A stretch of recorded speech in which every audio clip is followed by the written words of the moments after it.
ആകാശവാണി.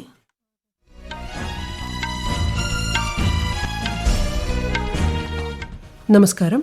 വാർത്തകൾ വായിക്കുന്നത് ലിൻസ സിറാജ്.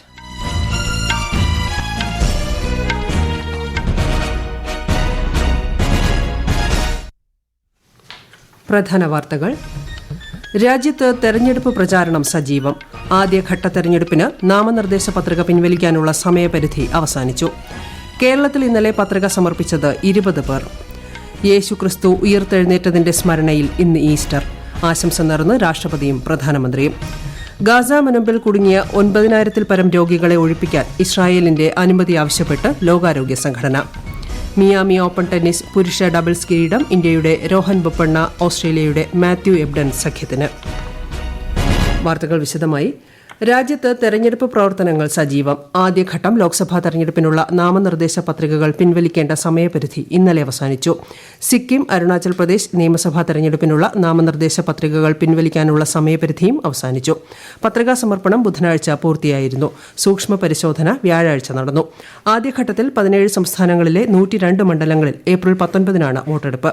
സിക്കിം, അരുണാചൽ പ്രദേശ് സംസ്ഥാനങ്ങളിലെ നിയമസഭാ തെരഞ്ഞെടുപ്പും ഇതോടൊപ്പം നടക്കും.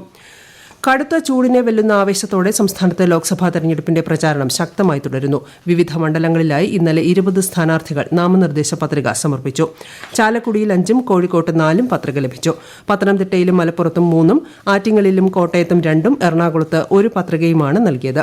LDF സ്ഥാനാർത്ഥികളായി പത്തനംതിട്ടയിൽ ഡോക്ടർ TM തോമസ് ഐസക്, ചാലക്കുടിയിൽ പ്രൊഫസർ C രവീന്ദ്രനാഥ്, മലപ്പുറത്ത് V വസീഫ് എന്നിവർ ഇന്നലെ നാമനിർദ്ദേശ പത്രികകൾ സമർപ്പിച്ചു.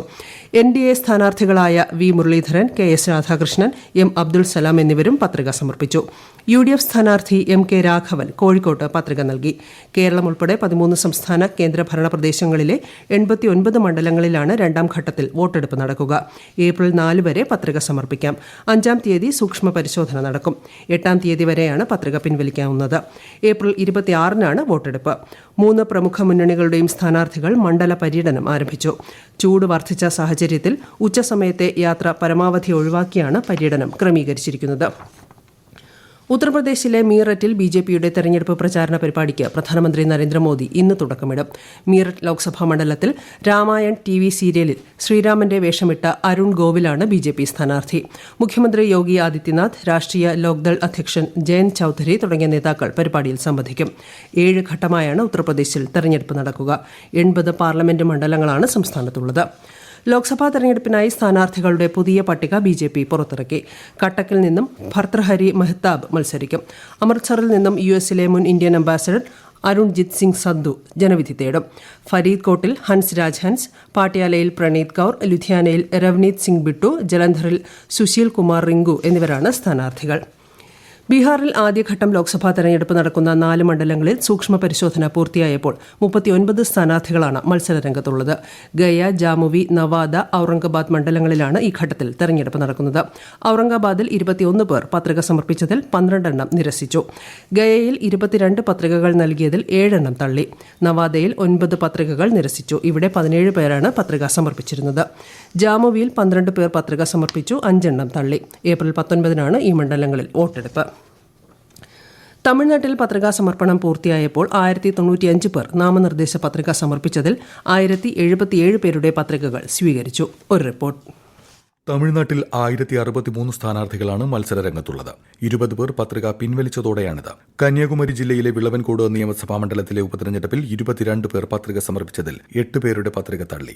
ആകെയുള്ള 39 ലോക്സഭാ മണ്ഡലങ്ങളിൽ 962 പുരുഷന്മാരും 113 സ്ത്രീകളും ജനവിധി തേടുന്നു. കരൂരിൽ 56 സ്ഥാനാർത്ഥികൾ മത്സരരംഗത്തുണ്ട്. നാമക്കലിൽ 48 പേരുണ്ട്. കോയമ്പത്തൂരിൽ 43 സ്ഥാനാർത്ഥികളാണുള്ളത്. കാഞ്ചീപുരത്തും തഞ്ചാവൂരിലും 13 സ്ഥാനാർത്ഥികൾ വീതമുണ്ട്. ഏപ്രിൽ 19-ന് ഒറ്റഘട്ടമായാണ് സംസ്ഥാനത്ത് തെരഞ്ഞെടുപ്പ്. വിളവൻകോട് ഉപതെരഞ്ഞെടുപ്പും അന്ന് നടക്കും. 10 ലക്ഷത്തിലധികം കന്നി വോട്ടർമാരാണ് തമിഴ്നാട്ടിലുള്ളത്. 85 വയസ്സ് കഴിഞ്ഞ 6 ലക്ഷത്തിലധികം വോട്ടർമാരുണ്ട്. News desk, Akashvani.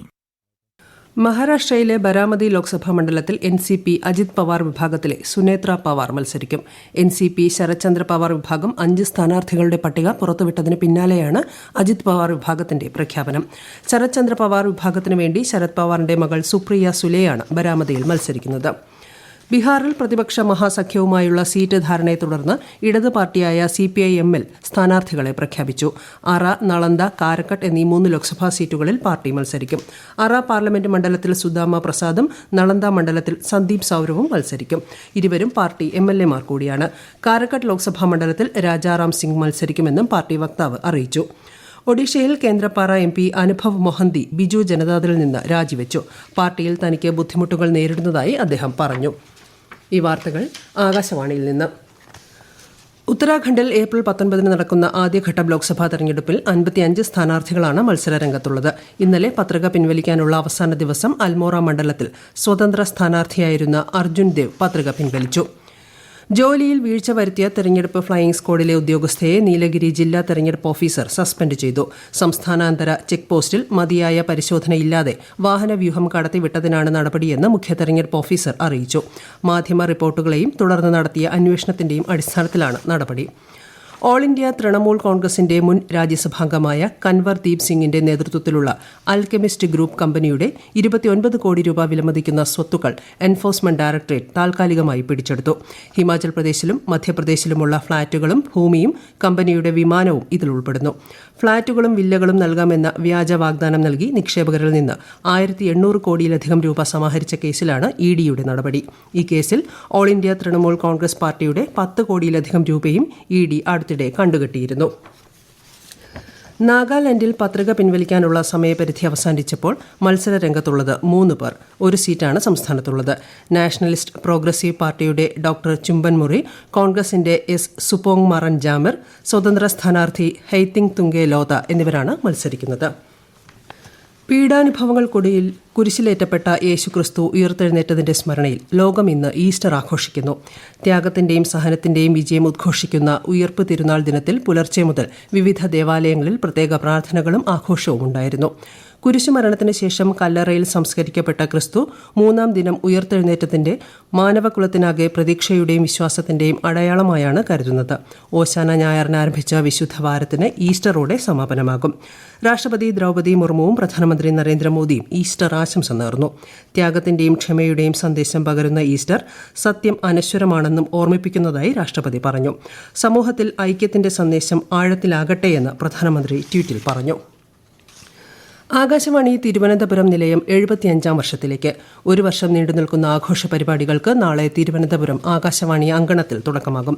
വൈകുന്നേരം 3 മണിക്ക് നടക്കുന്ന ചടങ്ങ് പ്രശസ്ത സാഹിത്യകാരൻ ജോർജ് ഓണക്കൂർ ഉദ്ഘാടനം ചെയ്യും.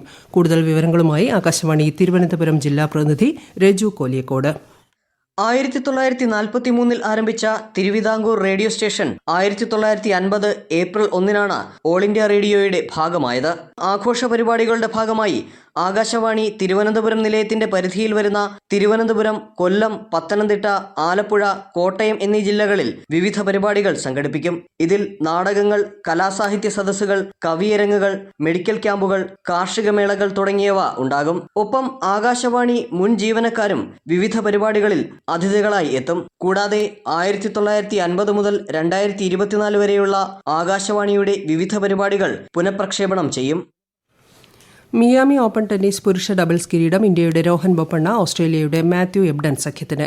ക്രൊയേഷ്യയുടെ ഇവാൻ ഡൌഡിക് അമേരിക്കയുടെ ഓസ്റ്റിൻ ക്രാജിക് സഖ്യത്തെയാണ് പരാജയപ്പെടുത്തിയത്. സ്കോർ 6-7, 6-3, 10-6. IPL-ൽ ലക്നൌ സൂപ്പർ ജയന്റ്സ് പഞ്ചാബ് കിങ്സിനെ പരാജയപ്പെടുത്തി. ലക്നൌവിൽ നടന്ന മത്സരത്തിൽ ആദ്യം ബാറ്റ് ചെയ്ത ലക്നൌ 8 വിക്കറ്റ് നഷ്ടത്തിൽ 199 റൺസ് നേടി. മറുപടി ബാറ്റിംഗിനിറങ്ങിയ പഞ്ചാബിന് നിശ്ചിത 20 ഓവറിൽ 5 വിക്കറ്റിന് 178 റൺസ് നേടാനേ കഴിഞ്ഞുള്ളൂ. Spain masters badminton Madrid mixed ഡബിൾസിൽ ഇന്ത്യയുടെ സിക്കി റെഡ്ഡി, സുമിത് റെഡ്ഡി സഖ്യം പുറത്ത്. സെമിയിൽ ഇന്തോനേഷ്യൻ സഖ്യത്തോട് 21-17, 21-12 എന്ന സ്കോറിനാണ് പരാജയപ്പെട്ടത്. ഇന്ത്യൻ സൂപ്പർ ലീഗ് ഫുട്ബോളിൽ കേരള ബ്ലാസ്റ്റേഴ്സ് ജംഷഡ്പൂർ FC മത്സരം സമനിലയിൽ. ജംഷഡ്പൂരിൽ നടന്ന മത്സരത്തിൽ ഇരു ടീമുകളും ഓരോ ഗോൾ വീതം നേടി. പ്രധാന വാർത്തകൾ വീണ്ടും. രാജ്യത്ത് തെരഞ്ഞെടുപ്പ് പ്രചാരണം സജീവം. ആദ്യഘട്ട തെരഞ്ഞെടുപ്പിന് നാമനിർദ്ദേശ പത്രിക പിൻവലിക്കാനുള്ള സമയപരിധി അവസാനിച്ചു. കേരളത്തിൽ ഇന്നലെ പത്രിക സമർപ്പിച്ചത് 20 പേർ. യേശുക്രിസ്തു ഉയർത്തെഴുന്നേറ്റതിന്റെ സ്മരണയിൽ ഇന്ന് ഈസ്റ്റർ. ആശംസ നേർന്ന് രാഷ്ട്രപതിയും പ്രധാനമന്ത്രിയും. ഗാസ മുനമ്പിൽ കുടുങ്ങിയ 9,000-ൽ പരം രോഗികളെ ഒഴിപ്പിക്കാൻ ഇസ്രായേലിന്റെ അനുമതി ആവശ്യപ്പെട്ട് ലോകാരോഗ്യ സംഘടന. മിയാമി ഓപ്പൺ ടെന്നീസ് പുരുഷ ഡബിൾസ് കിരീടം ഇന്ത്യയുടെ രോഹൻ ബൊപ്പണ്ണ ഓസ്ട്രേലിയയുടെ മാത്യു എബ്ഡൻ സഖ്യത്തിന്. വാർത്തകൾ കഴിഞ്ഞു. അടുത്ത വാർത്താ പ്രക്ഷേപണം ഉച്ചയ്ക്ക് 12:30.